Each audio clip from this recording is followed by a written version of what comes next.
All right. Let's see here. Is it? There we go. Now it's going on. All right.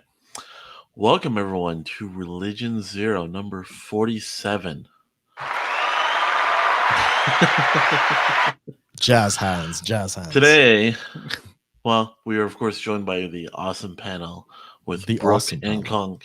The awesome panel. The good. illustrious panel. Dude, we're the ABCs of Religion Zero. Yeah. Look at that. Whoa! Yeah. If you'd like to book me for more dad puns, feel free to check my. I have a feeling you shouldn't give up your day job, but you know. Oh, that's right. That's right. If I wasn't here and Bobby was here, we'd be the BBC of. Oh, Oh, yeah, spicy. that's copyrighted in multiple ways. Yeah. So, today we're going to be talking about postmodernism in the church. But before we get into that, how was everyone's week? Let's start with CONK. How was your week, CONK? Oh boy. Oh boy. I don't know. You guys probably can't hear it, but I have renters this weekend, and they brought an 11-year-old golden retriever and have locked it in a kennel for 24 hours, and it has not stopped screaming the entire 24 hours. Wow. It's happening right now above me, so hopefully you guys can't pick it up. You But hear a little bit. yeah, No, I'm not Dogs. hearing anything. dog scratching and crying for I a heard a day little straight. Yeah, it's So- still going on right now as we speak. So That's Oh, crazy. boy. I haven't slept much. I've tried to get out of the house yesterday for a little bit, but it's bad. I've listened to a dog scream for 24 hours in a kennel. It's pretty bad. Do you have a policy for Airbnb regarding that? I don't know. I have no Yeah. idea. But I mean, you could say no Yeah. pets, you know, that Or you Yeah. could have like a quiet hours or something. I don't know if a dog knows how to read. Yeah, it's not like, how does the dog know to shut up at these times? There's you would put it in the policy, and then you could there could be whatever. Anyways, Oh yeah. anything But else that's- going on then, COG? Um, Besides that? just trying to keep my sanity for the most part.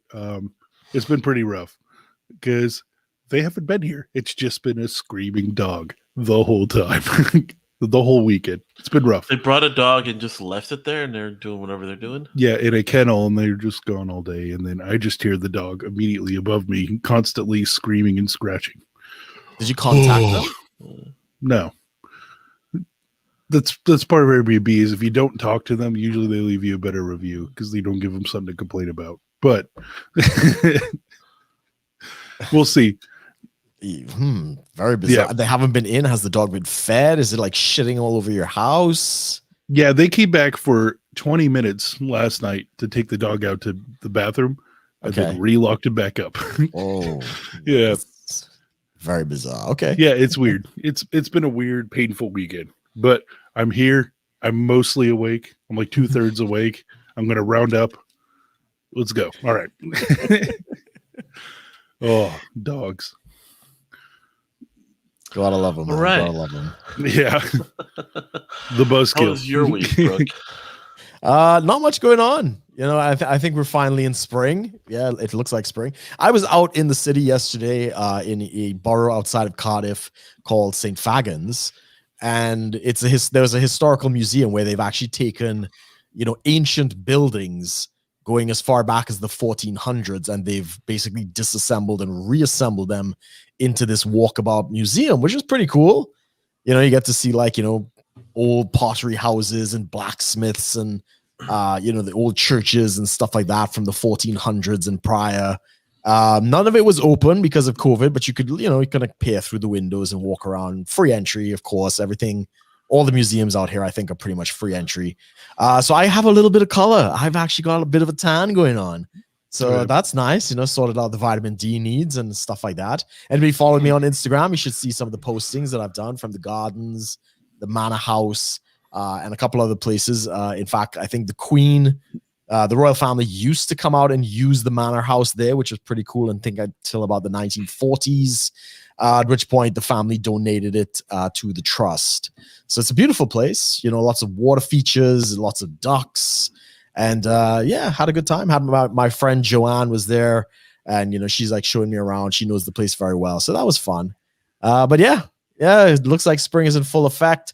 The lockdown here eases on the 26th, so I think like the cafes can open.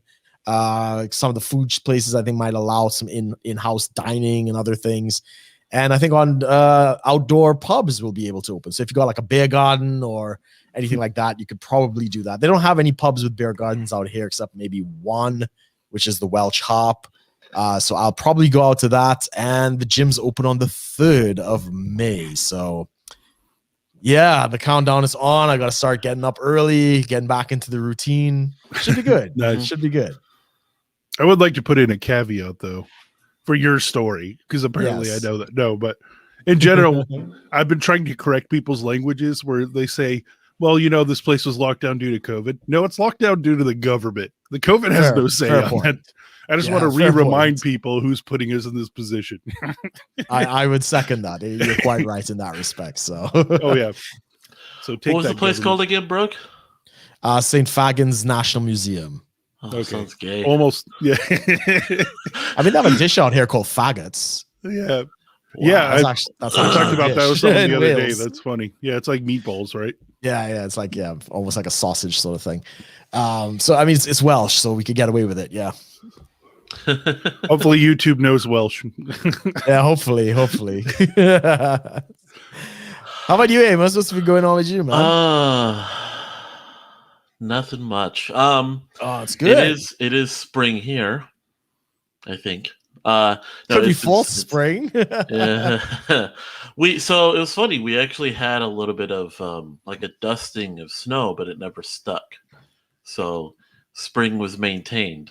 Spring weather was maintained, I should say. Battle between winter and spring. Spring won this Yeah. round. Yeah. So I had a funny little interaction. I know I told you, Brooke, about yesterday regarding work, but I don't think that's really something I want to bring up here. But basically, American employers are very interesting compared to just about any other country, depending, for the most part. Like, the stories I've heard, like, anyways. But yeah, otherwise, I got a day off yesterday. Got to enjoy the weather. It's really nice out. A lot of people were out too, like eating out and stuff. It's just there's just that little bit of weight over everything. Like everyone is still kind of in a lockdown. We're still the pandemic is still kind of there, you could say. Not really. No. Yeah, it's been gone for months. Yeah, pretty much. I literally just saw a video this morning about what's his face? Someone was, I guess Fauci is in a hearing or something. They were asking him like, why is Texas among the lowest cases and their lockdown's over versus all these other states where lockdowns are still going on? Yeah, and I think Florida's just been middle of the road, right? Nothing crazy. And Fauci was basically trying to rationalize to them like why lockdowns actually make cases go up because people are more likely to break them.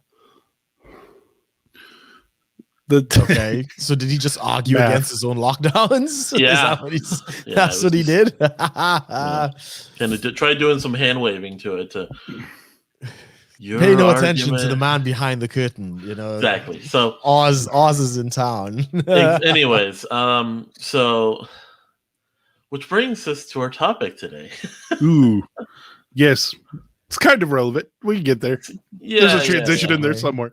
There's a segue in there somewhere. So postmodernism in the church. I think we it's funny, we've talked a lot about like different things regarding the church, like with the rise of progressive ideas or feminism, or sort of how the church likes to remove conventional masculinity and stuff from theology. But we never really touched on like specifics on that, like especially on the postmodernism part. Just pulling this up here. Wait, here we go. What I don't like is how postmodernism is one word, not two words. You at least hyphenate it, bro. Exactly. But what is, I guess, to you, for you guys, what is postmodern? Like, there is an actual definition of postmodernism. We know that, but what does it mean to you in a modern context? Like, how it applies today? Because it came out in the 20th century, and it was really talking about like the arts and philosophy, but it didn't really seem to like be used as it is today, I guess. Mm-hmm. Well, Sure. I know. Well, it all kind of goes together. You know how culture and art and government all kind of have these weird relationships with each other, right? Mm-hmm. And so it's gonna kind of tie into that. But if you want me to go first, I can. Yes. I volunteer as Let me go tribute. So yeah, to me, postmodernism is best understood. Obviously, you would have to understand modernism to understand postmodernism, and I think to understand modernism, you have to understand the Age of Enlightenment, right? And I think all three of those are all kind of tied together, and they're kind of like in sequential order, obviously through chronological timeline, but also through thought processes, right? So the Age of Enlightenment was like getting really into science and math and, study and invention and like just trying to figure things out, right? Instead of, and essentially what it was is, and this is kind of how Nietzsche put it, is instead of like trying to blame God for everything or having some supernatural, they're using the scientific method and they're trying to be more analytical about everything so that we can like break stuff down. And then you take that into modernism, and modernism is more like the Industrial Revolution, where we're using all of this science and new discoveries and stuff to start using that to build our lives. And then we have like specific routines for everything. And then postmodernism is a further deconstruction. So Age of Enlightenment was kind of deconstruction of God did it to, how can we figure this out on our own with our own science and math and blah, blah, blah.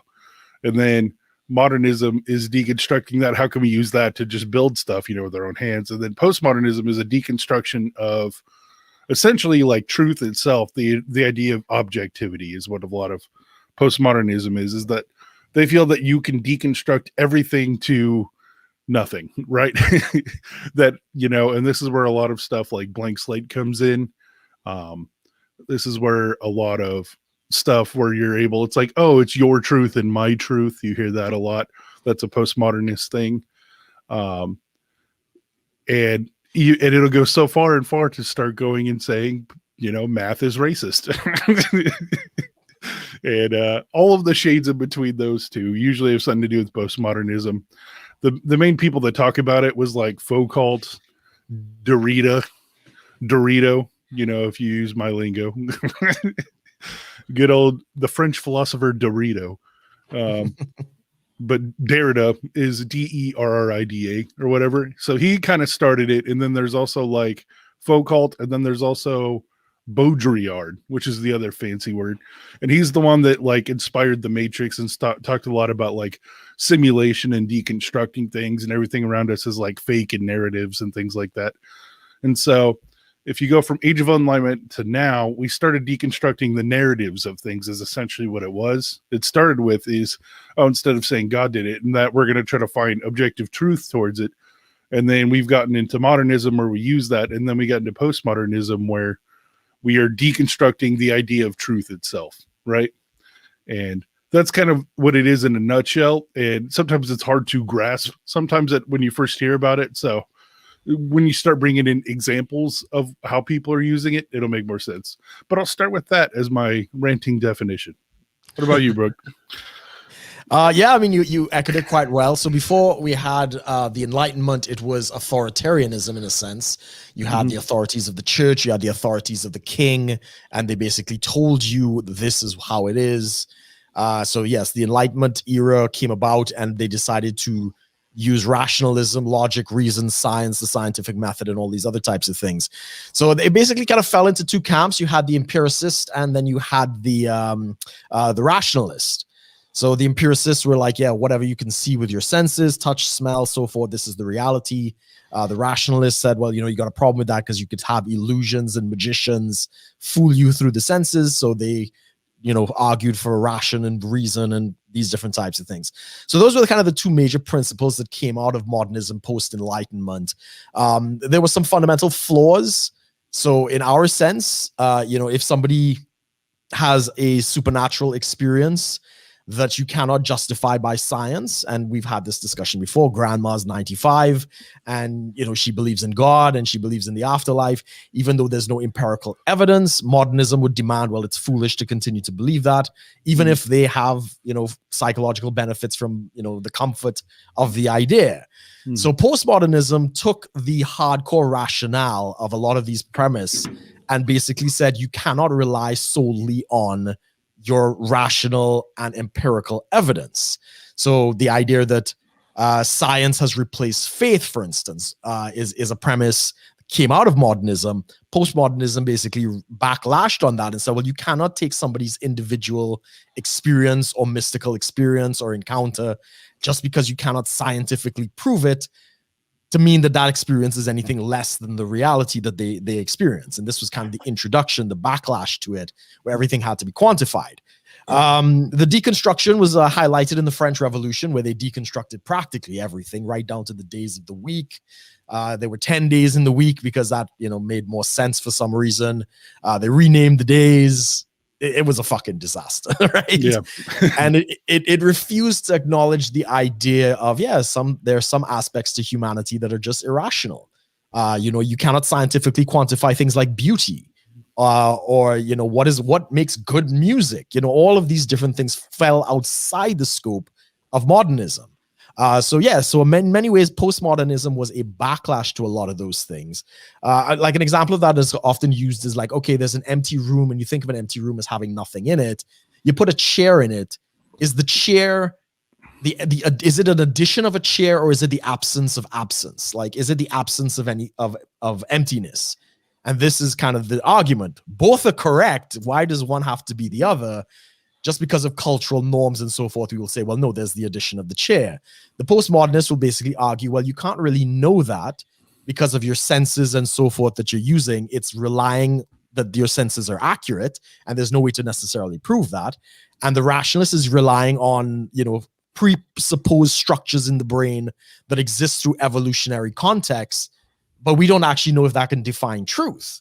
Right. So you're interpreting everything in the world within these narrow perceptions and so forth of your own existence that we kind of agree upon as a mores, as a general philosophy, but we have no way to objectively quantify it. Not all parts of postmodernism is bad. As I say, like the whole space race and so forth, getting into space, that's a challenging on postmodernism. The mystical experiences of Christianity in the church, that is definitely postmodern. But when it came into the realms of like social convention and social politics and these other things, yes, it gets very weird because now you cannot make objective statements like, only women can have children, for instance, or the sun rises in the west and rises in the west and sets in the east, sort of thing. People get into semantics like, well, you call it the sun, I call it, the flipping grasshopper, so we get into these, you can't even have a conversation because language itself becomes subjective. So that's where the downfall of it, but it's opened up many forms of expression. It's opened up many of the things that are challenging. It exposes a lot of the problems of modern day philosophy and other parts where we're searching for absolute truth in a very subjective matter. It becomes very difficult. And when we get into the aspects of the church, which is kind of foundational on objective truth, you can see that clash pretty clearly. So that would be my 2 cents on postmodernism. So I'm just kind of looking through, as the greatest source of all sources, Wikipedia. It's a very postmodern source. Totally. So they're just talking about how like it was postmodernism is defined as like attitudes of skepticism, irony, and rejection towards what describes as grand narratives and ideologies associated with modernism, which is pretty broad but makes sense. And it criticizes Enlightenment rationality and focuses on the role of ideology in maintaining political and economic power. So that's kind of how it is today. Is they're looking at like these ideas as, we're criticizing things because these are the things we believe maintain political and economic power. Like and traditional gender roles, certain political ideas. That's not exclusive, like the gender roles things and so forth. That is again, gender, critical race and critical gender theory that adopt those principles. So that's, I don't want to hang the hats exclusively on postmodernism in that respect. There are disciplines that have co-opted. So it's like it's its weird incest baby of it's postmodernism. co-opted the so principles. postmodernism is basically mixed it. I remember even like, for those who've watched like Jordan Peterson, he'll even talk about how like the weird relationship between postmodernism and neo-Marxism, when they're not really supposed to interact that way, they have. It's become what it is. And I think that'll be I think that'd be a good part 2, because I could talk about that by myself for an hour. So that'll be fun.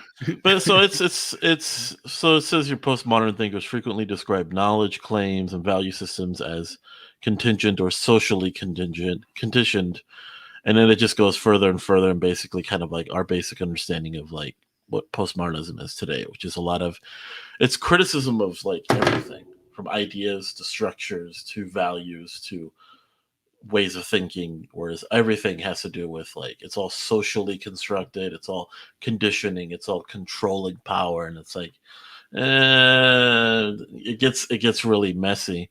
And one thing we mentioned, I know last week, right after we finished Religion Zero, when we talked about this idea, bringing up this topic for the show, we talked about how the red pill is postmodern in its own way, because it serves to criticize a lot of structures, a lot of ideas about dating relationships, men and women, stuff like that. Now, it's obviously doesn't, for some it can go into that weird place, but overall, as we've talked about it, it tends to stay. It's just the criticism of it. Yeah, it doesn't. It's probably one of the few topics where it doesn't get as, we'll say, cancerous as other postmodern thinking. It has its fair share. Like you get your black pillar people, you get your incel MGTOW types that kind of go weird with it, but it's not to the level of like the postmodernism we're seeing in our world, in the rest of the world. That is just it's getting forced down our throats. Yeah, but but yeah, I think this is a good thing to like segue into, is talking about, is postmodernism all good or all bad, or what are the good parts of it and what are the bad parts of it, right? Right. So I don't know, Brooke, what would you say is the good parts of postmodernism? Yeah, again, the major philosophy coming out of modernism was something about the idea of there's kind of a unifying, like a theory of everything that unites all humanity. So it was very globalist in its thinking. It was kind of like one, we're all one man, your reason and rationale and so forth trumps things like your culture, your personal experience, your religion, and all these other things. And it really kind of culminated in the idea of like, well, Nietzsche would say like the Ubermensch, right? The Superman that's kind of above it all and this sort of thing. Great philosophy for dictators and autocrats. They definitely like that kind of thinking, that there's only one way to do things. There is the right way. So the backlash against that, in terms of, no, there may not necessarily be only one way to do everything, I think is a benefit from postmodernism, especially in the area of culture and church and so forth. Like I say, okay, the red pill has very good explanations why the institution of marriage, for instance, does not make a lot of practical sense in, like the modern day and the Western civilization and so forth. But like modernism would say, well, no, this is the only way. Like you have to have your nuclear family and so forth. You never get into the nitty gritty of it. So that being able to expand upon those issues outside of the standard narrative, very beneficial. As I say, challenging status quo. As I say, at one point, men couldn't fly. It was just kind of understood that men will never be able to take to the sky. And, a couple of brothers in a bicycle shop challenged that narrative. And we have, the first flight and so forth. So in terms of I guess in terms of the science and the progression of things, it's been very beneficial. We wouldn't have quantum physics, for instance, if it was not for postmodernism. Newtonian physics basically ruled the standard model in a sense, until somebody came across and they questioned that. Not that there's a lot of practicality that's come out from quantum physics, but it's a very interesting study. The space race, flight, even the combustion engine. Anybody knows the story of Henry Ford trying to develop the V6 engine at the time. Everybody said it couldn't be done. It couldn't be done. And he was just like, yeah, keep going. and eventually he came The across with thing it. about Ford is modernism would be, I shouldn't say that. The postmodernist thinking would allow him to kind of explore different ideas with creating the engine. But postmodernism, funny enough, would also look at his past with his thoughts on Jews. No. That Wouldn't would they? not be a postmodernist thing. That would be again a co-opting of critical race theory using postmodernism and Marxism, which is the incestuous child that we'll get to. But postmodernism would be to challenge the narrative. That would be something that's postmodern. Yeah, and most of the thinkers that I was talking about before, like Derrida and Odes, was all like post World War II. All of them existed post World War II and wrote their books, kind of thing. Well, so it was like right after that kind of shaped up stuff. Yeah, the World War was seen upon like the failure of modernism, which it wasn't. It was a failure of government and a failure of resources. Amen.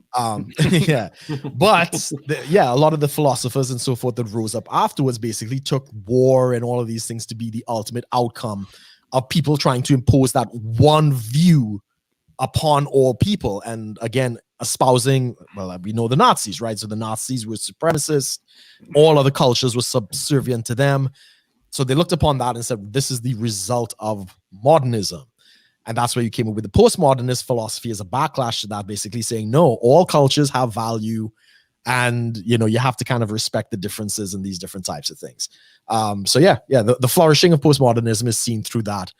But like what we're talking about with the perversion, like when feminism co-opts it, or race theory and all these other things, they take Marxism and postmodernism and marry them in this unholy union, and then we get to all the funky stuff. But challenging narratives is something I think is healthy. We've done it in Christianity, deconstructing what works. It's a reason we're not part of the Catholic Church. It's a reason we don't necessarily have a pope. It's the reason we can critique theological arguments, because we go against the narrative. But it also has downfalls. Because we don't have a pope, we have 40,000 denominations, right? We can't get along at the same time. So there's downfalls as well to it. So yeah, it's not all bad, but there are bad sides to it.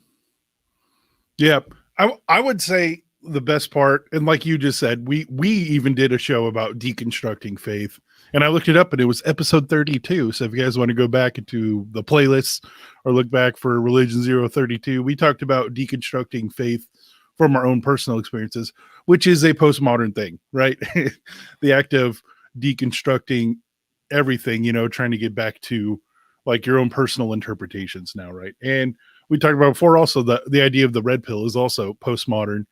And where I think it goes right versus where it goes wrong is how I put it is there's really two big elements of postmodernism, pre-Marxist agenda. And that was deconstruction, which I think in general is good. Not all the time, but most of the time is good. And then there's also the reinterpretation. And I think that part gets shady. The deconstruction side, is like, what does this actually mean? Trying to remove, the traditions of it and how people do it and stuff like that. And then the reinterpretation, one of the big parts of postmodernism is it doesn't matter what the author or the painter or the writer's intent was. All that matters is what you got out of it. Right. So when it's trying to, push away the objectivity of it all, it's caring more about your experience than it is about the person's intention of talking to you. Right. So, and that's where we kind of get into that weird stuff that we have now, which is like how important it is to not offend everyone because you're hurting their lived experience, bro. Which I think is then that opens the floodgates to the incest baby. We're just gonna keep calling it that because it's funny and it's pretty accurate.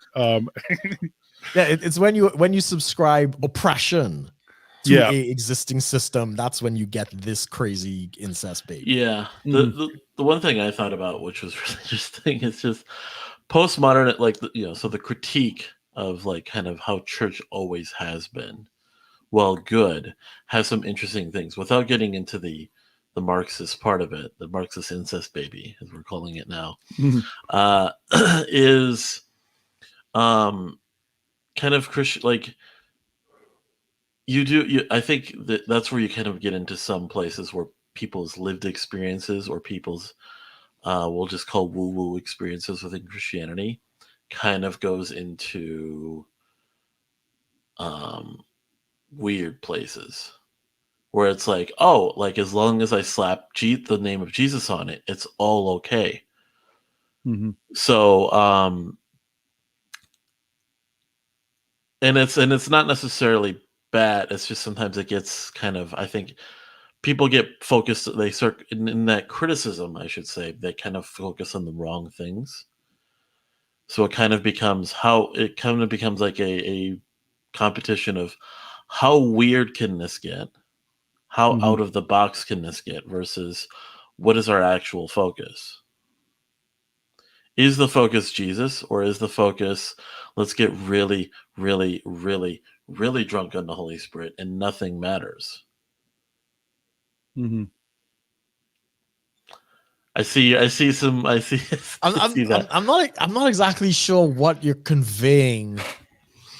I was having a train of thought on like while I don't necessarily object to it, it is funny how like you go to some churches and like the services become they kind of go so far off that when you ask them anything regarding general like what they care about, what is their mission regarding like the service or theology or their relationship with Jesus, it kind of just becomes more of the experience rather than any real substance. Mm-hmm. Right. That would be a modernist interpretation.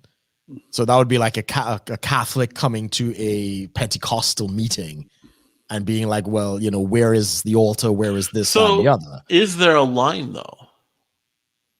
Because obviously, for a Catholic to go to a Pentecostal church, it would seem very odd. But what would it mean, like, because In the Catholic's perspective, yeah. from the Catholic's perspective, yes. But for you and I, but even you and I have seen some pretty, interesting services. We'll just say, and would you say that at any point things would ever like cross into okay, it's not really about Jesus anymore. Like it's kind of going into other directions. I don't think that's quite the topic. But no, because everything is Christ at the end of the day. You know, even the Catholic who might have a little icon and stuff like that, as little as they may understand, it's all God, right? The savage somewhere bowing down to his hand-graven idol. Yeah, the idol is basically God holding that thing together. So if you have that perspective, there really isn't any line to cross. The only line is when God says, "Okay, stop. Don't go there." He'll stop you when you go too far. But that's not really the discussion, though. Yeah, Okay. I mean, I think it does blend into postmodernism a little bit. It's because you're still looking at the difference between personal experience and objective truth, right? Or an objective morality you're trying to hit, right? So when you're comparing things like Catholic to Pentecostal to Baptist to Mormon, if we want to go there, like there a lot of them still have like their own personal truth claims that say everyone else is wrong except us, right? Yeah. Because if they didn't have those, then they wouldn't be That's a more what I was denomination. getting to, actually. Yeah. Sorry, I should have been more So clear on that. that's the Catholic going to the Pentecostal. The Catholic looks at it and be like, this is postmodern. I'm modern. My way is right. These people are crazy, right? But that's a modernist perspective. Yeah. Because I've definitely seen like some people will kind of make jokes how like Christians kind of go into interesting directions, kind of in that postmodern view of like, oh, we're redefining how we go about talking about things. So like, Daddy God is like, I mean, I'm looking at it and I'm thinking, okay, yeah, like, but then, people have to have their own way of talking to God. And I look at it and go, yeah, you can talk to them like that. But then it kind of gets weird. Like, oh, it kind of mixes in with other theology or even just other things that I remember learning from church where it's like, oh, like we call him Daddy God and, you shouldn't get in a relationship because you're really dating Jesus. And I'm thinking, what? Like, yeah, no, that's just crazy. Like, I know we're trying to break out of like old school, Christianity here, but he's father, and yes, I'm going to go date someone. Like, Yeah, like I'm the I damn think it's good to person. point out that even though calling God Daddy God might be a relative experience, it is objectively cringe. I just want to point that out. I think that's a scientific fact. I mean, yeah, it's like Abba is the term of endearment, which basically means daddy in the Aramaic. So if you're calling him Abba, that's what it would be. It would be daddy. But because of our sick, twisted Western thinking, we think, masculine geek style, oh, yes, daddy, yes, daddy. So we've perverted it, but that's our own perversion. That doesn't have anything to do with anything with the word. By the way, this is one of the few times I really liked College Humor. Have you ever seen their skit about the word daddy? Because they don't celebrate Father's Day, they celebrate Daddy's Day. And it's like all these weird, like, sexual kinks and stuff that they all celebrate on Daddy's Day. She calls me daddy. And you could say, in a sense, that the twisting of the word daddy is almost postmodern in a way, isn't it? Yeah. It would be outside the convention, but then it becomes its own convention. So you end up with a problem because then it becomes modernist. Mm-hmm. When everybody looks upon it the same and the culture is shifted, you got a problem. Yeah, now everyone kind of has a weird way of going about saying daddy. I don't think even kids would call their parents, mommy and daddy as often. I mean, we can't speak to that. We're not of that age because everything is innocent to a kid. They'll have no perception. No, I get that. But I mean, like, it's probably coming up a lot earlier because I remember I always called my parents mommy and daddy until a certain age, but I was just before the daddy thing took off. And now I look back, I wonder if kids are gonna, like, as soon as they, like, hit, like, that 6th or 7th grade, yeah, it's just like, whoop, switch it back, My, how the mighty have fallen. That's definitely off track on today's discussion. Call me daddy. But yeah, I think it is interesting though, and it's kind of a segue into, like, talking about the different people and what they believe. So Derrida and Foucault cared a lot about the interpretation and the power aspect, and I think that gets dangerous. But actually, Baudrillard, go ahead. Is it pronounced Foucault? I think it is. Yeah, but I'm calling him Foucault because I do what I want. It's my postmodern you're offending my experience, Amos, of pronunciation. But yeah, Baudrillard, he's the one that talked. His most famous book was like Simulacra and Simulation, right? And honestly, I think that's great. That's a great book, and I think him and Nietzsche had a lot in common, because a lot of them were playing the tape through, right? Which is actually like an addiction recovery term, but I've been starting to use it a lot because it applies to most things. Play the tape through is essentially, okay, we're doing this. Where's that going to lead to? And where's that going to lead to? And where's that going to lead to? And where are we going to end up? Right? If myself or somebody or the people adopted this mindset, where is it going to lead? Right? And Nietzsche talked a lot about this, and Baudrillard talked a lot about this, right? And it was, the famous Nietzsche quote that spawned a bunch of really bad Christian movies, God's dead and we killed him. And then you had the Christian response of God's not dead, but they had no idea what he was talking about, right? 1, 2, and 3. Yeah. They're probably going to keep going. They're going to milk Jesus. that. Yeah, they're going to milk it. Got to get that youth group money, right? Get that Kevin Sorbo exposure. I believe it's pronounced Kevin Sherbert. Thank you. Sherbert. But yeah, so yeah, the God's not dead and we kill, or God is dead and we killed him. Like, when you read that, Nietzsche's sad about that. He realized, like, we effed up what it meant. Yeah. We have to take up the morality. Yeah. When he played that tape through, he's like, oh crap, right? This is gonna suck. And that's when he starts talking about, slave morality versus master morality, and then a lot of the Ubermensch, the person who's trying to get out of all of it. And that was his proposed hypothetical solution of, oh crap, what do we do now? Right? Yeah. Because we just screwed up because we're now putting all of the weight on our shoulders to figure everything out, and humans suck. Right. So he could tell that, like, when we start going from modernism into postmodernism, like, he was kind of predicting that like, we're going to screw ourselves over, right, at the end of the day. And that's also Baudrillard similar. He doesn't talk a lot about the whole power woke, weird stuff. He just talks about, like, specifically with simulacra and simulation, that when you start cutting down narratives and try to put things back to certain principles, you'll realize how fake our life is, right? And just be understanding the weight of understanding how much of around us is fake, right? And like the idea of a simulacra, right, is that, a common example for that is like, we think of an orange, it's a piece of fruit, with the orange outside, and it grows in the wild. But over time, we take that and we GMO it, and we like big farm it for only the biggest, nicest oranges. And then that turns into orange juice, because it's even easier to get the orange. And then that turns into orange candy, because that's even easier, even more orange than oranges.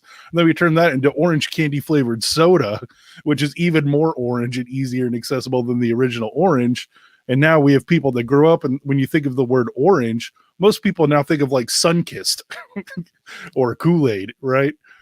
Because we're so that far separated from what an orange is. And all of that's based on modernism, where we heavily industrialized, we started processing, making artificial food, preservatives, all those kind of things. It's that idea that, like, when we're living in this modern society and we're just trying to go up, up, up, and upgrade, we're now horribly separated from reality, right? Because most people don't eat oranges every day. They drink orange soda and eat orange candy, right? Right. And when you think about meat, you don't think about going out, finding an animal, skinning it, gutting it, portioning it out, and then cooking it on a fire. When you think of meat, you think of a bunch of wavy brown lines and a piece of styrofoam at your grocery store, right? When somebody thinks, oh man, I'm going to eat some meat, usually they're thinking of ground beef or McDonald's burgers, or right? And how much far separated is that from the natural idea of meat, where you need to go out and kill something and skin it and cook it and try to make it last a day or two before it rots, right?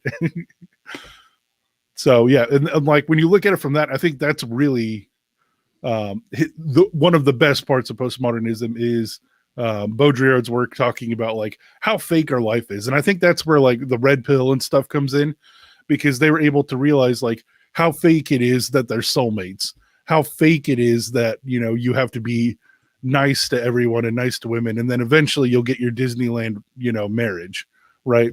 He's like, these are all the fake things around us, just like that's basically the orange soda of dating and relationships, right? It's actually very far separated from how it actually works, right? Just like an orange soda is so far separated from what an orange is. There's no oranges in the making of orange soda, right? It's literally just fake. It's literally just sugar and carbonation, and it's food coloring and, yeah, it's mostly water and corn. If you think about it, most things in our lives are water and corn, which is disturbing. And we've learned how to process that and manipulate that to turn it into thousands of foods, right? And so when you take that to that ideology, like dating has its orange soda versus its natural thing.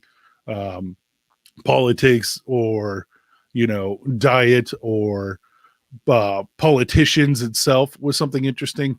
Like if you think of the idea of Biden or Trump or Clinton, all of those are actually simulacra in your head, because you're getting nonstop news stories fed either way about them, and you create a personification in your head, like a WWE wrestler actor version of them in your head, because your idea of like who this person is so far separated and going through so many filters of media coverage that none of us have actually ever shook hands with Trump or Biden or Clinton, right?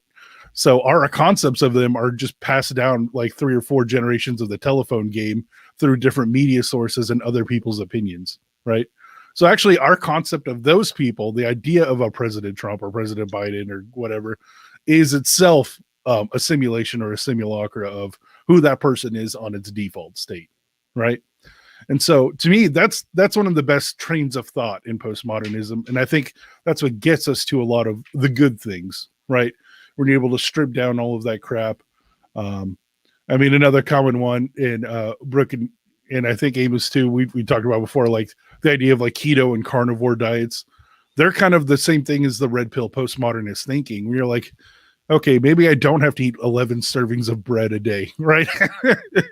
What does that Maybe actually the do food to you? pyramid is shit. Yeah. Because the food pyramid is the modernist narrative. They say this is the objective right thing, and we're deconstructing that and going, no, this 9 actually to makes you 12 fat and servings of miserable. bread. Yeah. Shit's killing us. Yeah. And so I think that's a good part. What do you guys think about that and how it all kind of ties to imitations and technology and all that? Broad topic. I would no, I agree with you, and the modern life is all about created narratives. The media is all about creative narratives, to get clicks and stuff like that. Amos and myself on the podcast have discussed repeatedly how we don't really have media anymore. We don't really have news, right? It's all, they're selling the airtime to the highest bidder in a lot of ways. Something we've known in the UK right now for at least the last 50 years. So you're absolutely right. And of course, the challenge to that is the internet, because we could actually begin to start to see firsthand, expose, the citizen journalism, people are really trying to poke holes in a lot of that kind of stuff. But I think we feel it. We all know it, that we're separated from reality in a lot of ways. The internet is not real, as much as we say, oh yeah, this guy on the internet is my best friend. Yeah, probably when you see him, you have like 5 words to say to him, and that's kind of it, right? You may not actually get along in real life. Well, geez, I guess we're not friends anymore than Brooke now. Oh yeah, well, I mean, at least we spent some time in reality, right? So it carries over. But I think we all feel it. I mean, this is, your friend Ted Kaczynski will probably have a lot to say. Uncle Ted, shout out. Uncle, yeah, he's still alive, hanging out. The FBI is going to show up at any minute. But I mean, he wrote a lot about those truths. And a lot of what we're seeing in society actually parallels another work. I can't remember who the author is, but there's a book that's called Propaganda. And it's basically much of what you're saying about how, the governments use experts, celebrities, all of these different types of things to push not the truth, but their own political agenda to the people.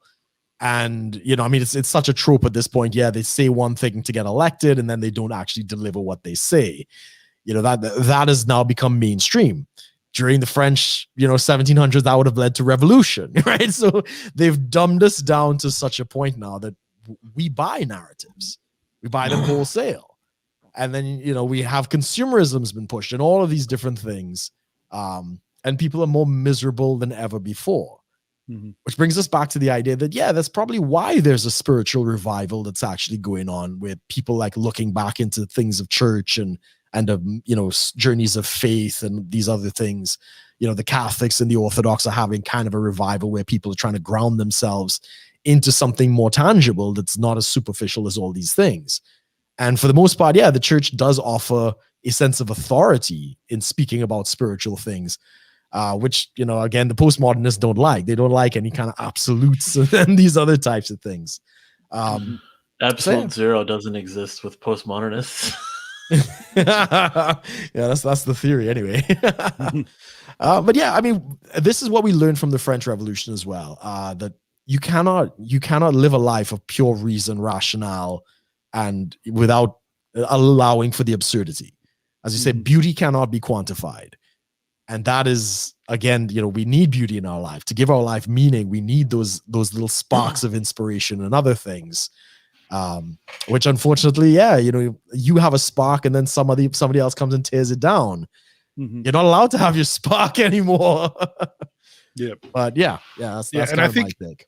I think that's kind of like the big double-edged sword of postmodernism, right? Is that we're dealing with conscious people, right? Correct.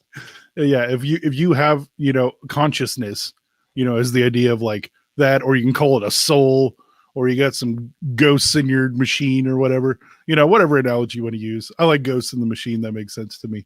But because it's like realizing that separation, because modernism didn't accept that, right? No. Modernism was very materialistic, not necessarily like consume a bunch, which is kind of part of it, but materialistic is in matter is all that matters, right? Yeah, if you can't use your 5 senses or put a number on it, then it's irrelevant, right? Correct. But humans don't work that way, right?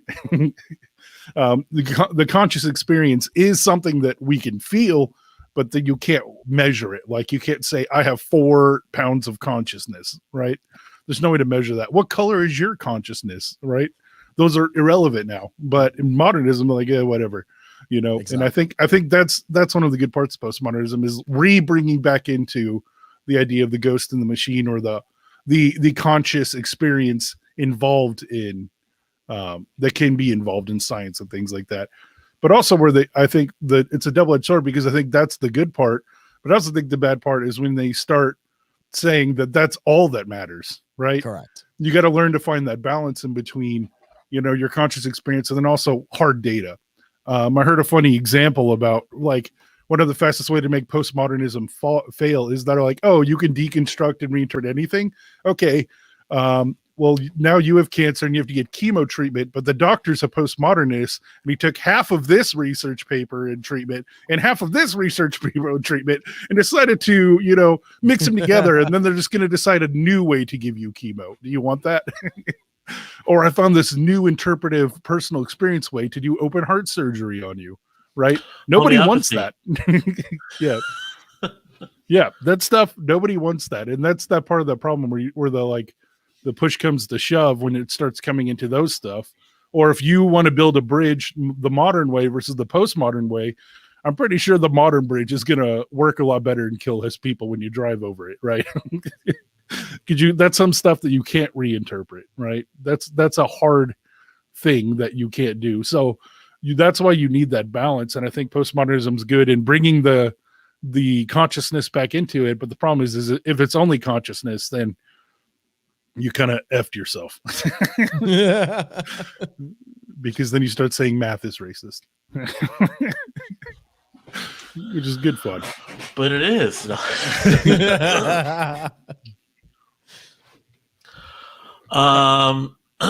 we want to put it into how do we see it in the church? Yeah. 50 minutes in. Let's do that. Let's finally hit the topic. Postmodernism. Well, we touched a little, you know, with the daddy God thing in the church, but You seem to have an issue with this daddy God thing, man. This is like really an impression on you. You know what Freud would say, you know? Yeah. Mommy God. But okay.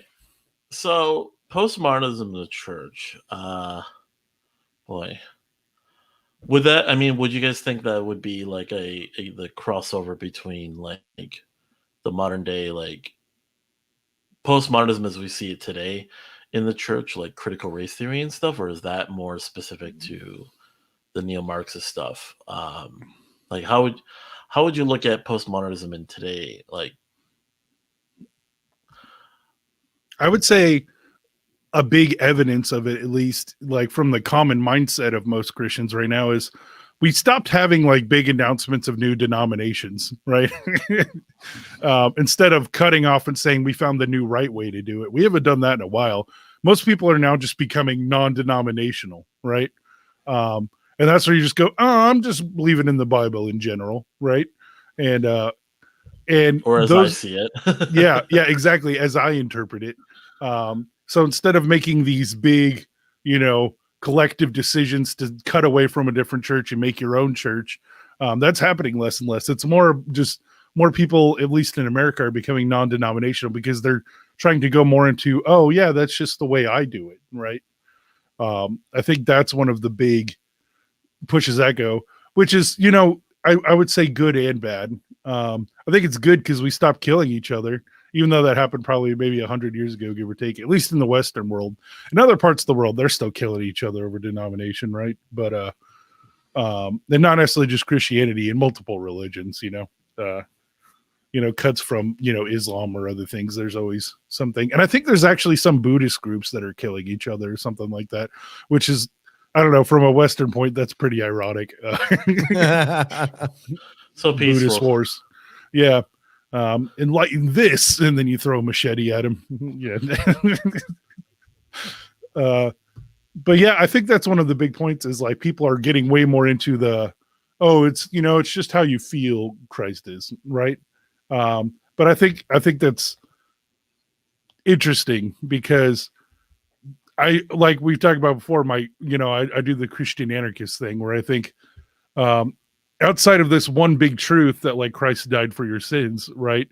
After that, I say anything goes, and it's kind of up to personal interpretation. But you also still have to hinge it on that one objective point, right? How do you guys think about that and how that kind of ties in? Like, how much of your points do you have to be objective? Because that's where most of the schisms come from, is because they had way too many objective points that conflicted with other people, so they cut off, right? I would say a big thing, especially towards the end of doing ministry, was there was a postmodern attitude of criticism, skepticism towards general ideas that everyone kind of believed. But we never, and then we would kind of give our own takes on things, but we'd never really say like, this is the objective truth. It would say, okay, there's these things that we think are pretty clear, but then there's these other things that everyone says is clear, but there's all these scriptures that say it's not clear. All these experiences plus scriptures plus the intent, understanding what was the intent of the writer, what was the relevance at the time when they wrote this. Yeah, these things don't 100% line up with what we like for example, you get a split on the church, like on exorcisms. Can you exorcise someone simply just by praying for them? Well, some would say yes, some would say no, some would say you have to fast. Well, then that's where the postmodernist sort of attitude comes in and go and say, well, these translations of the Bible, Jesus said this only comes out by prayer and fasting. Yeah. This other translation here does not say that. And then you look into, why does this say this and that say that? Well, this says, this is the oldest manuscript says this. This one says the most common manuscript says this. Well, how do you determine that then? So then you get into this conversation with people, and this is kind of what we had when we were in ministry was, here's all the ideas that we know about. Here's all the different debates. Like, so when you talk about or even like universalism, they go, well, universalism is this, this, and this, and this. Well, if you look back far enough in the early church, universalism was just as common as Baptists were. Like universalists, like our present day ideas of heaven and hell, salvation and stuff are very new in terms of the church. So it's a postmodernist attitude to kind of address that. But then it's also like kind of going back to the roots too, because is it postmodern if this is something that has been held in the church for, thousands of years? Maybe common ideas of heaven and hell was the postmodern to the early church who wanted to question that. Like the rapture and, end times theology with the rapture, the tribulation and stuff is postmodern in the sense that it was bringing about a new idea relative to the overall history of the church. So take that, postmodernism, you crazy people. Mm-hmm. They're actually the postmodernists, not the modernists, if you want to think in that way. Yeah. What would I think I'm just going to identify as a postmodernist? See how far we can get this to go. What do you think, Brooke? Yeah, it's because the church arose out of the age of authority. And I know you guys are probably not as familiar with like church history, but they've always been going in tandem, right? You've always had the ecumenical council that came together and they would decide certain issues, and it was kind of viewed upon that the council, would kind of be the voice of authority on how to figure all that stuff out. Now, of course, that's gone the way of the dodo in terms of the Protestant Reformation. And now we have councils that, you can see all the politics coming into it and these other things. But I think the early church did the best that they could. I think there are some certain truths that they've kind of laid out in councils that, we could probably agree on. And having the church history as well as the scriptures, it gives you a much bigger depth, because Christianity has never been about reading a story. Christianity has always been a mystical experience that people wrote down. So we get it backwards when we try to pull all of our experiences from scripture, when that's not how the scriptures were actually written. So we do have a problem of authority. and especially in the Protestant movement, even in the Eastern Orthodox, because we don't have a pope, we don't have those types of things. The Eastern Orthodox tends to be a little more flexible, but then you have issues. You see where the issues that come up with a pope in place where they completely change everything, right? Mm-hmm. And you get things like the Ascension of Mary, which is like the only doctrine that they just kind of completely came up with out of nowhere. So it all comes down to an issue of authority. And the Bible and Christianity came out of the age of authority. So when it was confronted with modernism was a reaction to those authorities, to the Catholic Church, to all, the Bible and all these different types of things. And ironically, it's postmodernism that's given Christianity its new breath in saying that, yeah, your mystical experience, even though you can't quantify it by science, is still valid. So ironically, postmodernism has a lot to do with the revival of Christianity and the sustenance of Christianity, post-Enlightenment and these other things.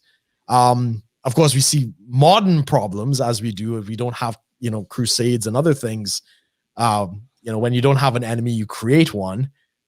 We see those other types of issues coming in. And thankfully, CONK, as you rightly said, we just have peaceful divisions at this point. People go out and start their non-denominational church, and, they just basically preach whatever their interpretation is, even if it's wrong or right, who knows, they're just kind of doing their own thing. Whoa. You can't say wrong or right. It's their experience of scripture. Okay. Exactly. And let's be honest, that's been the opinion of basically everybody on this panel.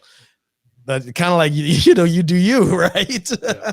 There is an aspect of you do you, but it's not entirely you do you. Like it's not. I mean, you don't throw out the baby with the bathwater sort of thing. I think we've kind of settled on the person of Christ and the crucifixion, which is very hard to deconstruct. But beyond that, kind of all the traditions and everything else, it's kind of up to you whether you want to value them or not. Last week or the week before, we talked about why Jesus died, like the different atonement theories, and really we were like, I mean, we didn't really say like, did Jesus die? We just said he did. We're just wondering why. Like, how does that apply to theology? But no one's really going to go like, oh, but no, he didn't, or whatever. Like, postmodern doesn't really get into that. I think the big thing is there is room for a modern and postmodern attitude within Christianity, with the theology, but it's not to want too much of one or the other. You get too modernist, you don't allow for the mystical, for the sort of miraculous things to kind of take place. You get too postmodern, you get so far away from certain theologies to kind of ground your faith that you even forget that you're a Christian anymore. Like it's so much the experience that maybe you could, postmodern your way out of believing Jesus died on the cross, so to speak. Like it just becomes like I understand churches now, like people, some Christians, old school Christians will try to criticize modern day church and say, oh, it's just a social thing. It's just a show and all this stuff. But even in all of that, you go to these churches and say what you want about like some of these guys like Joel Osteen or something. He'll still say Jesus. Yeah. It's like, there's still a lot there before I think before you're really risking taking away these foundational things that you can't really get out of. Like Joel, I don't think, I mean, correct me if I'm wrong, I don't think Joel Osteen is going to deny Jesus dying on the cross. No. I think his more thing is it's irrelevant because you just need to be nice now, Yeah, like but even in as far off as some of these churches have gotten, you're not really hearing about like a complete detachment from sort of these foundational ideas that all churches, a massive majority of churches will believe. Yeah, we could never say all. There's probably one church you're probably somewhere. Gonna find it, but that's like the fringe of the fringe, right? Nothing. Well, I mean, you also have like the relatively big spin-offs of Christianity, like Jehovah's Witness or Mormons, or Christian Science, which is its own little mini cult thing. So how do we look at those through a modern or postmodern lens, right? Because I think we would all agree that Jehovah's Witness and Mormonism is probably, so far, it's a different religion, right? Because they're not really talking about the same God and Jesus we are. Their version of Jesus. Well, that would just be a result of con artists, really. Yeah, but can you have con artists in postmodernism, or is that just their truth? Exactly. I mean, it's an issue of authority, right? How do you define the authority? Which is why we have Mormonism and Jehovah's Witness out of the Protestant Reformation, because basically the Protestants became the popes of the Catholics and the Orthodox, and they threw out the traditions and said sola scriptura. The Mormons and the Jehovah's Witness did the same thing to the Protestants. So how are you going to criticize one group and say, well, they're off the rails, when it's the exact same thing that your group did, right? Yeah. So you really have no authority to judge any of them. Yeah, if you're going full postmodernism, right? Yeah. That's and that's the thing, is that you have that balance of where does postmodernist thinking fit, and where can it get you kind of in trouble? We'll just say, like, you're going off track here, like, yeah. So, do we want to open it up for questions? I mean, I don't think we've answered that question as yet. Do we? Because the whole premise of the church is about authority. So as much as I kind of lean towards the Eastern Orthodox and I look towards the early church, you could see the church tried to solve this issue, and we've thrown all of that out, right? A lot of that has been thrown out. The councils have been thrown out, and most people don't even know the church history and the arguments against Marcionism and Nestorianism and these other things. So we need a Protestant pope. No, maybe you just need a council, maybe a Protestant council to discuss. But I think it's too late now to be very. Yeah, I think it's too late now to be very fair. Who would be in this Protestant council? I mean, exactly. Are we gonna get? It's gone so far. It's going to be all the televangelists, pretty much, isn't it? I nominate TD Jakes. I mean, this is why you're like the Assemblies of God, CONK, that you worked at. They have a stipulation of like beliefs, right? They have like, what is it, the 13th? Yeah, they're very governed. Yeah. So that came out of the Great Awakening with like the Azusa Street and the Pentecostal movement. The Pentecostals had a council, and they basically said like, this is what we believe. And every Assemblies of God's church has gone on. Now, I mean, obviously I don't believe in rapture theory, and a lot of this stuff is wrong, but they got the idea right. Because the question is, you do need, unfortunately, in Christianity, you need to answer the question of authority. And if somebody says, okay, yeah, it's God is the authority. Yeah, we all have that. But I mean, if that was really the case, we wouldn't have 44,000 denominations. So without an authority, yeah, everything goes, including the Mormons and the Jehovah's Witnesses. We can't really legitimately critique anything. Yeah. We can disagree. What if God's my only authority? Isn't that what they all say? Yeah. Exactly. Man, that's not even limited to Christianity.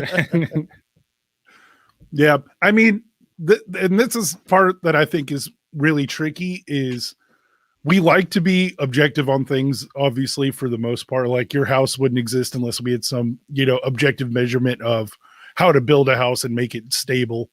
It's not just a bunch of random deconstructed pieces of wood that somehow formed. Cubits were pretty solid.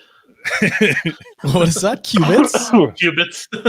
Because that wasn't a really, like, that was almost kind of here.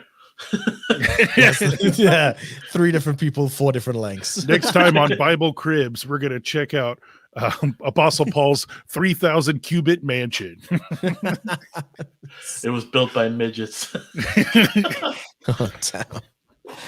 Oh, but yeah, CONK, you could finish the point. Yeah, but so we understand that there's still some objectives we want, right? Obviously, the math and sciences in general has made the world today, right? But the problem is, and this is the thing, kind of that Nietzsche eventually pointed to, is like, if you go too far into that and you cut the whole consciousness and the person out of it, like, you get really weird crap happening, right? Yeah. And so you got to realize, like, humans, even though narratives, we can be used to control people, like, is there also a point of like using narratives to control people the good way?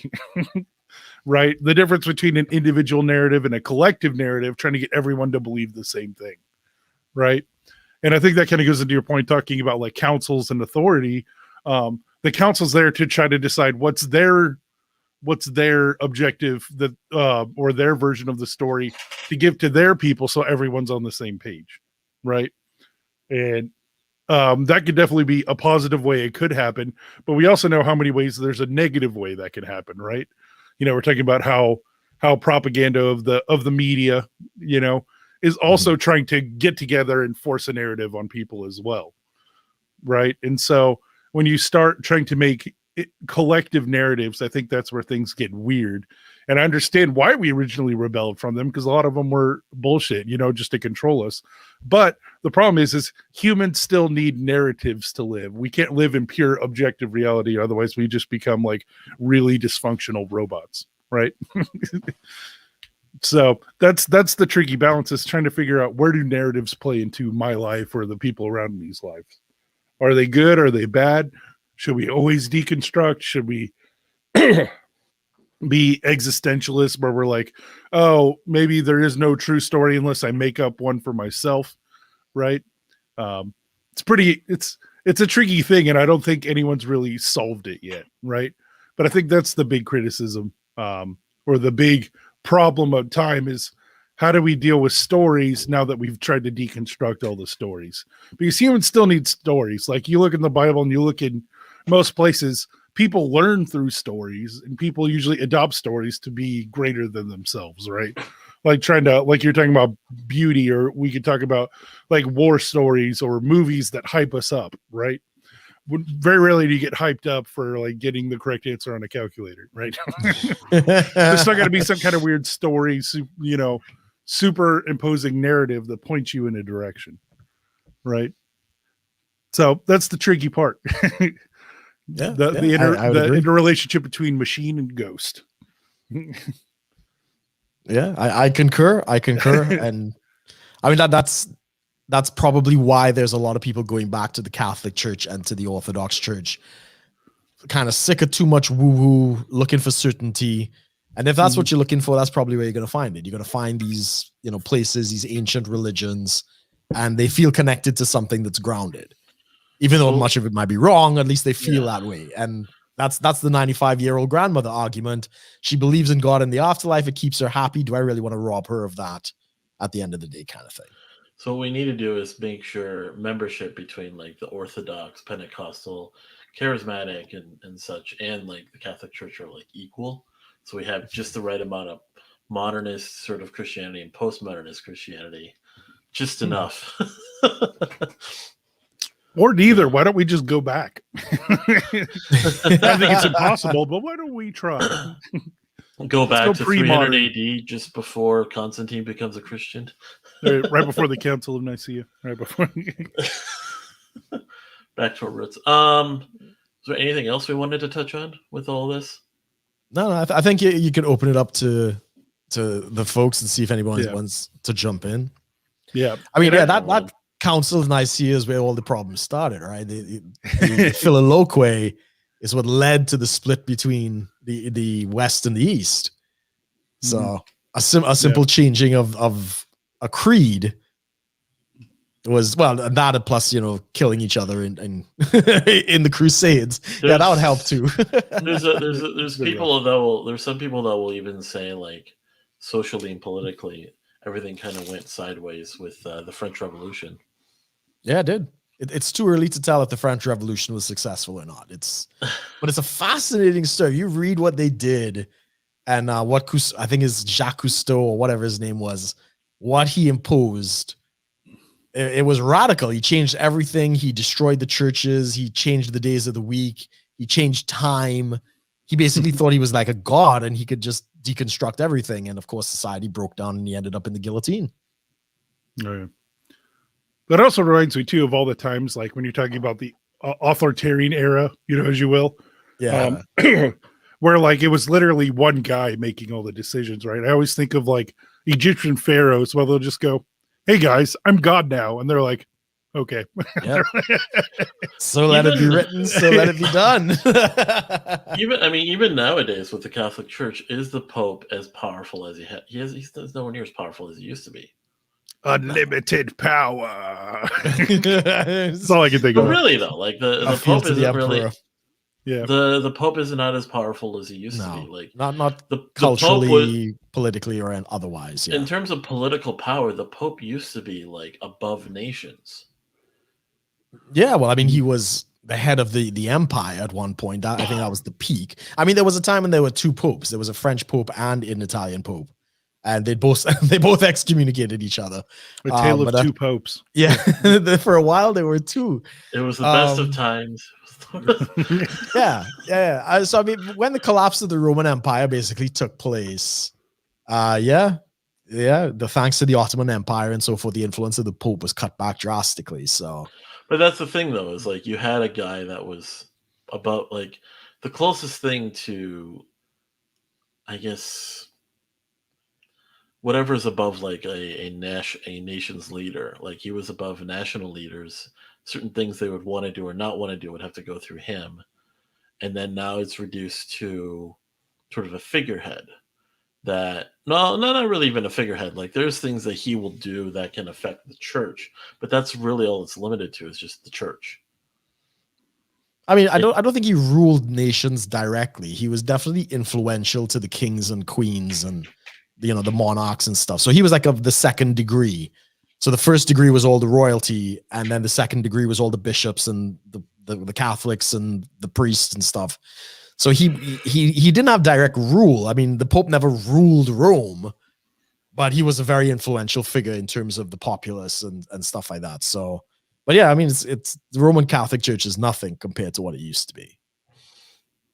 The imperial. And I've also Catholic noticed Church. now, like the farther we go down this, I don't know whether it's just postmodernism or we just picked weird popes, but you can see more and more Catholics like openly criticizing the Pope, and the longer we go down, right? Yeah, because before you couldn't at all, and then maybe it was some whispers or edgy people, and now it's like half the Catholics hate the Pope. Well, yeah, this Pope has definitely kind of thrown things off for people because he's such a progressive Pope. But he's a Marxist. Relatively Catholic. Yeah.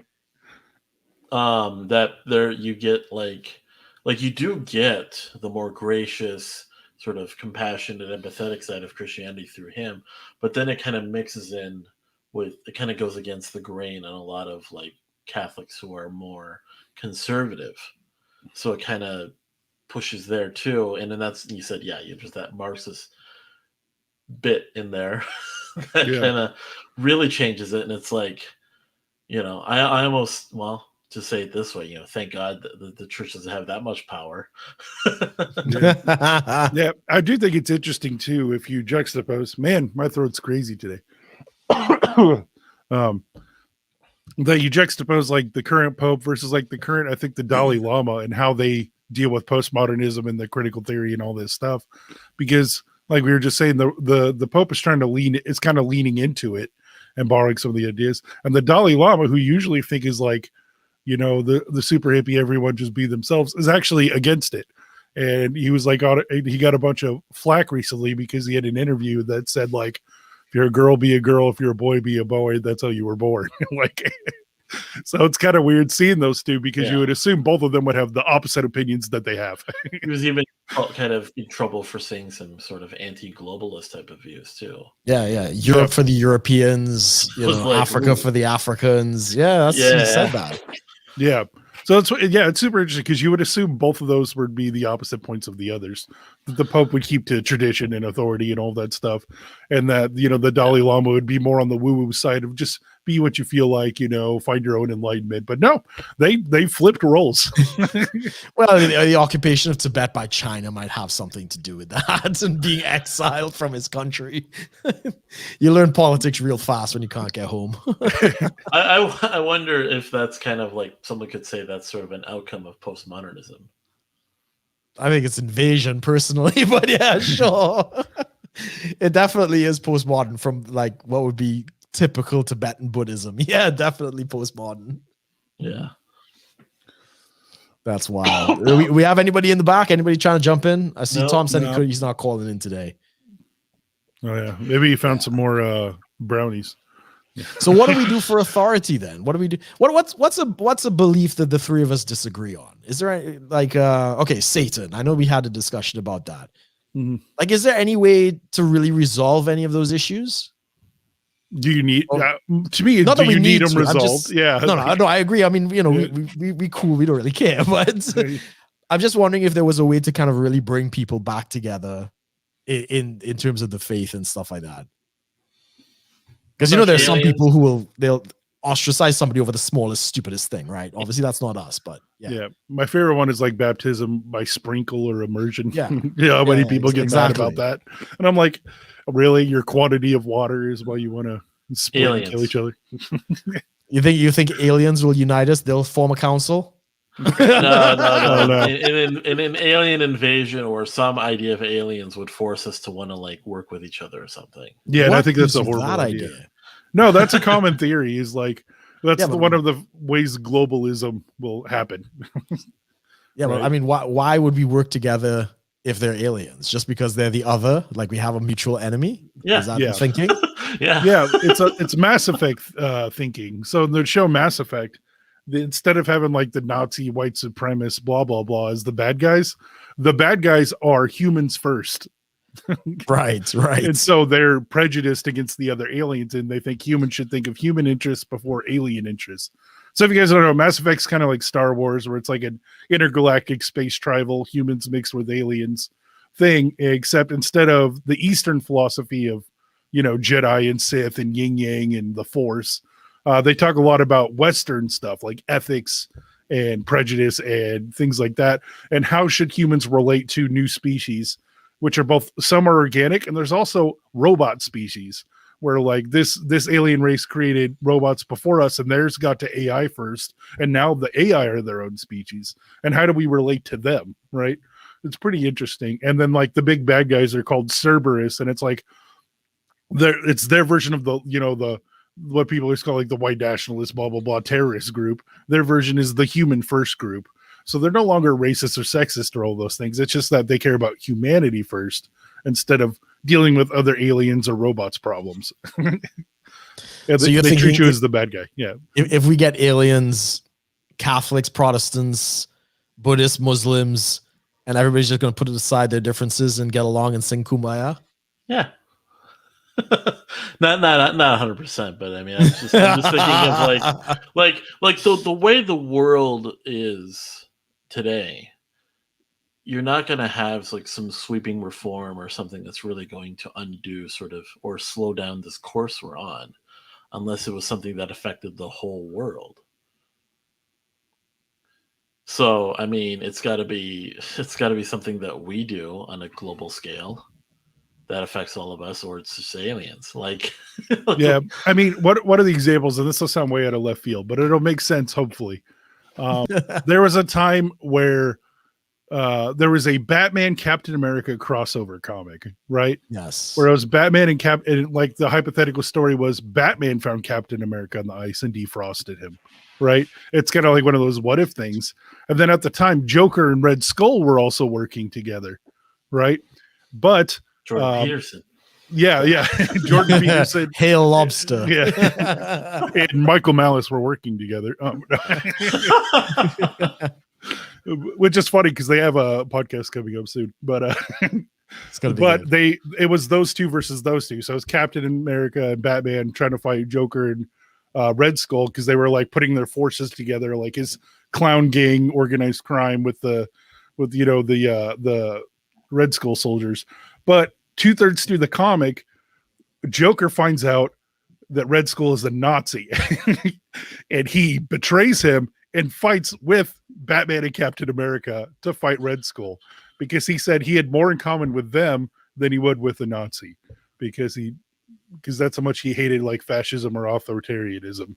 And so it's a very interesting, but yeah, he betrayed Red Skull because he found more in common with Batman and Captain America than he did with Red Skull. And so I think that's interesting if we're talking about, you know, the unifying of cultures and things and trying to figure out your similarities and differences. If you have a new out group, this thing is even worse than your original enemies, then you're more likely to keep those enemies around and fight the new bigger enemy, right? So hopefully need that all big, wrapped around. So we need like a big bad enemy alien. Is that what you're saying? I think that's what people will try to do. Nazi at least aliens. I feel like narratives will try to spin that, but like think about how many cultures are now against the big bad guy of the day, which is the straight male Christian guy. Well, they're trying to make the straight male Christian the enemy. I don't think he is though, but yeah, but that's the spin. It's the unifying thing, because now all the different minorities and genders and non, straight, cisgendered people all have a common enemy, right? Well, that is very much limited. That's the thing, though. Is a lot of this postmodernist thinking is really limited to the West. It's creeping into the East, but it's still very much a Western thing, isn't it? If you're talking about the woke Marxist version of it, yeah. I mean that's for the East has pretty much rejected that for the most part. And you see like most it tries to get in there, but it's not very successful. I mean, there was a good photo shoot in Japan a while ago with I think Heidi Klum or one of these white models, and she dressed up in a kimono, right, in the whole Japanese garb with the hair and the thing, stunning. And the BuzzFeed out in Japan was basically trying to explain to the Japanese people how this was cultural appropriation, and they didn't get it. Like the West does not get it. Russia doesn't get BuzzFeed. it. Yeah, there's well, not for long. I think it didn't last very long. Yeah.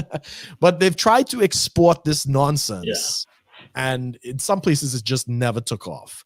So Southern Europe, like the Italians, you think you're going to convince the Italians that, having like 3 mistresses and shit like that is sexist and misogynist and get fucking real. Like it's the fucking Italians, right? Yeah. It kind of reminds me of the Islam is right about women thing, right? Yeah. I always bring that back because it's such a good cultural example of weird stuff going on where they're trying to promote this stuff to them, and they're trying to be on their side because they're not, the heterosexual Christian male, right? But their beliefs are so opposed they don't get it, right? Exactly. Exactly. I mean, in fact, we had an incident out here at one of the schools where a teacher got in trouble for teaching what blasphemy was, and he showed a picture of the Prophet Muhammad, and the Muslims came out in force. Right? He told the children up front, like, anybody who doesn't want to be opposed, in the class, you could leave. We're going to be talking about blasphemy. He did everything that he was really supposed to do. Anyway, Muslims come out, and a whole bunch of leftist, progressive SJW types came out, including a couple homosexuals. And they were trying to appeal to the Muslims, like, we are on your side. And let's just say the Muslims were not very receptive to the homosexuals trying to be on their side, right? Yeah. Huh. So I think there was one. You get a lot of this interesting clash on of all places, TikTok, because just about anyone that's on TikTok can be on TikTok, really. So you get a lot of this cultural exchange.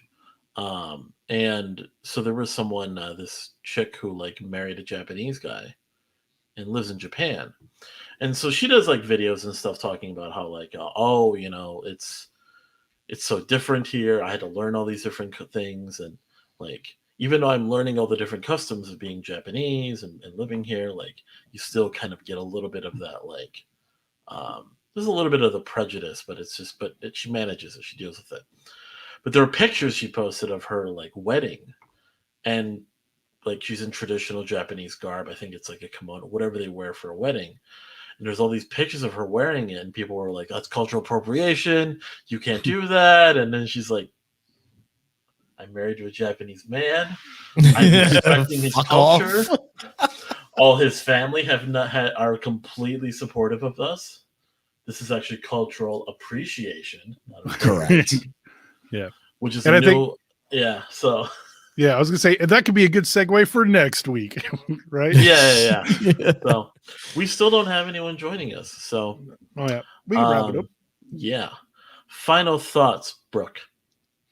Postmodernism is a huge topic. We didn't really get into the incest baby and the whole woke Marxism and oppression Olympics that takes place in the church and stuff. So maybe at some point we could address that.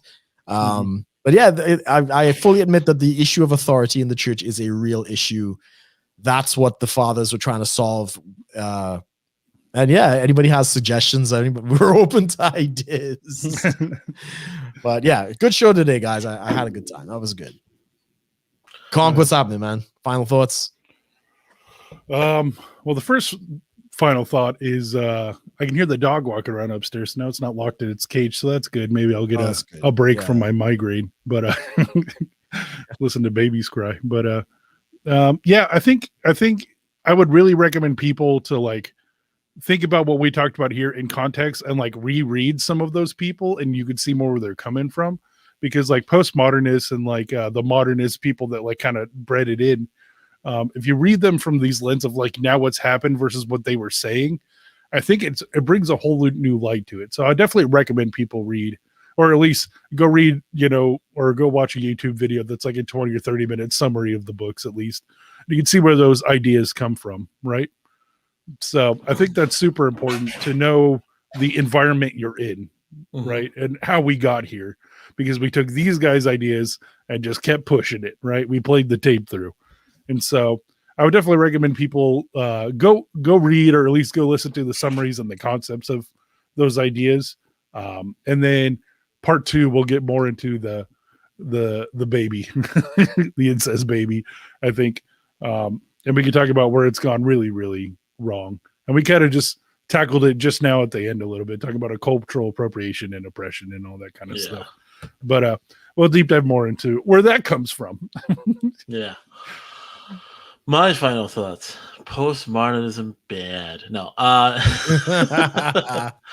it's I kind of said it before, but just finding that balance is definitely the tricky thing with postmodernism that the church really has to figure out. Like, where is it between, do we question everything? Okay, we question some things, but not everything. What kind of traditions or old sort of foundational views do we stick with or not stick with? Like, there's a handful that we can kind of stay with, like, that are pretty basic, but then even those kind of dance around each other sometimes because whatever, new information comes up. So it's definitely tricky, but it's I think, well, I'm going to sound super cliche. The journey is kind of the value of that, like trying to find that balance of postmodernism and modernism thinking within the church. Like, do we just let this slide, or do we question this, or the other way around? So, yeah. So who is up next week? I think it's me. Yeah, I think it's Conk. We're going to talk about, are we just going to call it the incest baby episode? Damn, bro. This is why you don't sleep with your philosophical cousin. God damn. Anyways, so we will, of course, be on Konk's channel next week talking about further into sort of the incest baby between postmodernism and neo-Marxist sort of ideas in the church. So, yeah. Thanks for joining us, everyone.